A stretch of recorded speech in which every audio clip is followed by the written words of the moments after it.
আরে পাগল নাকি তুমি? দেখছো না আমি রেডি হচ্ছি, ফট করে ফ্যানটা অফ করে দিলে। দাদা আসলে ঘর ঝাড় দেবো তো সেই জন্য।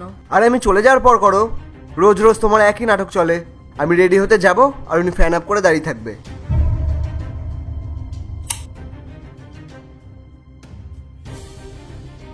পায়েল, আমি অফিস যাচ্ছি।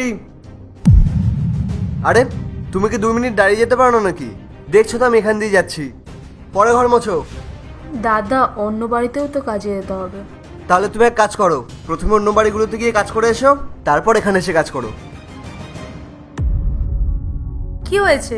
সকাল সকাল এত চিৎকার করছো কেন? ও কিছু না, আমি অফিস যাচ্ছি। বাই। আচ্ছা শোন, তুই গিয়ে ওই ঘরটা পরিষ্কার করে দে।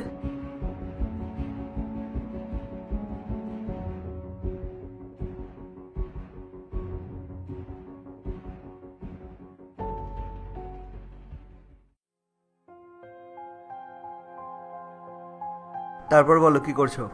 কিছু না, এমনিই বসেছিলাম। আচ্ছা শোনো, তুমি সারা মাস আমার সাথে ঝগড়া করতে না যে আমি কেন ওভার টাইম করি, কেন আমি অফিস থেকে লেট করে বাড়ি ফিরি। জানো আজকে আমাকে অফিস থেকে 10,000 টাকা ইনসেনটিভ দিয়েছে। আরে বাহ। হ্যাঁ, আজকের পর থেকে তুমি কিন্তু আমার সাথে আর ঝগড়া করবে না যে কেন আমি লেট করে আসি। ঠিক আছে, আর ঝগড়া করবো না। দাদা জল। দাদা আর এটা ফর্ম। আসলে কালকে আমি ব্যাংকে যাব তো সেই জন্য এটা ঠিকঠাক লেখা আছে কিনা একটু দেখে নিন। ঠিক আছে, দেখছি।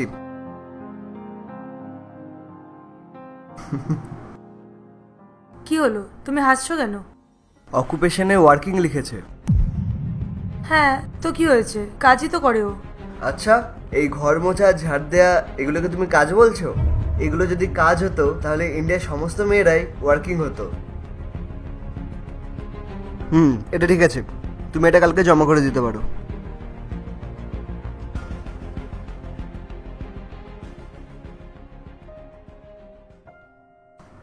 দাদা একটা কথা জিজ্ঞাসা করব?